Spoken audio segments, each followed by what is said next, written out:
Right, I've decided to stick a bit of solder on it. So we can find a soldering iron and some solder.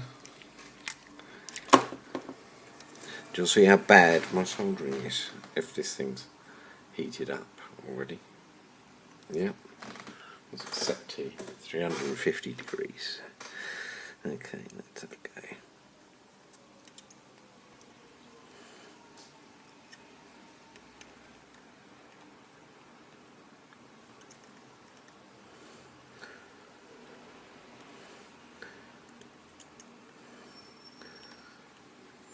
See, none of these slick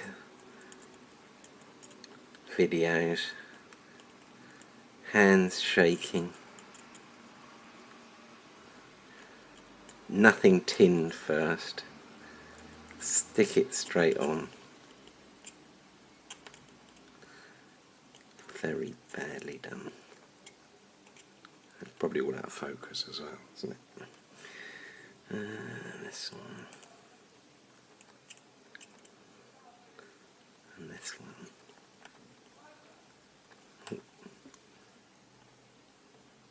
Should have held this down with something. Blue tack or something. But didn't. Anyway, that's done. I could solder all of these as well, but they're probably fine. Let's plug it in and see if it works.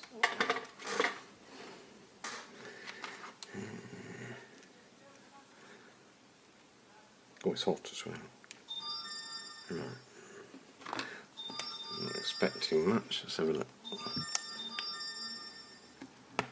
Oh, that's good. Just turn the light out. Oh, the reason it's sort of wobbling around is the iPad is resting on top of the light. So let's try and steady it.